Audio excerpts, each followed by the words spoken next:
नमस्कार दोस्तों। आज की हमारी कहानी है सुखी जीवन का रहस्य। एक महान संत हुआ करते थे जो अपना स्वयं का आश्रम बनाना चाहते थे, जिसके लिए वो कई लोगों से मुलाकात करते थे। एक जगह से दूसरी जगह यात्रा के लिए जाना पड़ता था।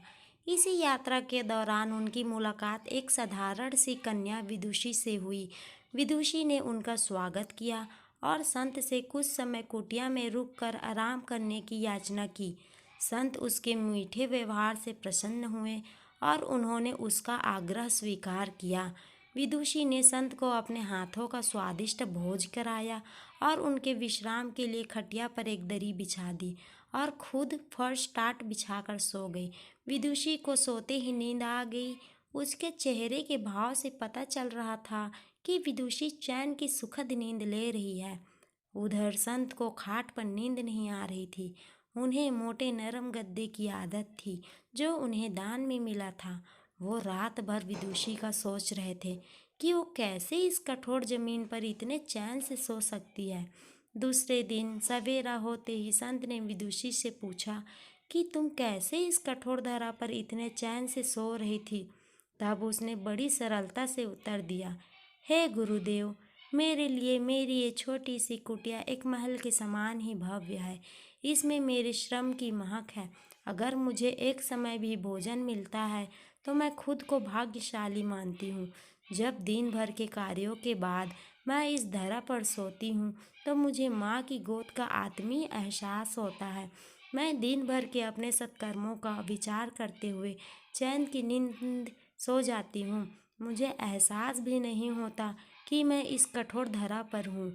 यह सब सुनकर संत जाने लगे।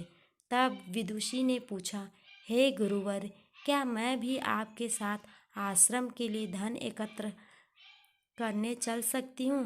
तब संत ने विनम्रता से उत्तर दिया, बालिका, तुमने जो मुझे आज ज्ञान दिया है उससे मुझे पता चला कि चित्त का सुख कहाँ है।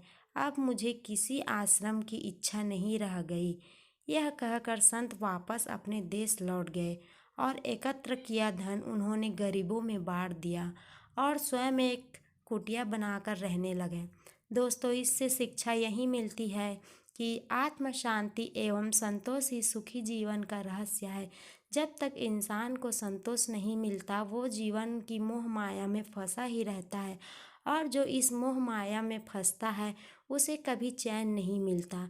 जीवन का सुख संतोष में है। अगर मनुष्य जो है उसे स्वीकार कर ले और उसी में खुशियाँ तलाशे तो वो उसी क्षण सारे सुख का अनुभव कर लेता है। जिस तरह विदुषी एक वक्त के भोजन को ही अपना सौभाग्य मानती है और कठोर धरा पर भी चैन से सोती है, उसी कारण उसे जीवन में सभी सुखों का अनुभव हुआ है। वहीं एक संत बैरागी होते हुए भी खाट पर चैन से नहीं सो पा रहा था, क्योंकि उसे अपने पास जो है उससे संतोष नहीं था।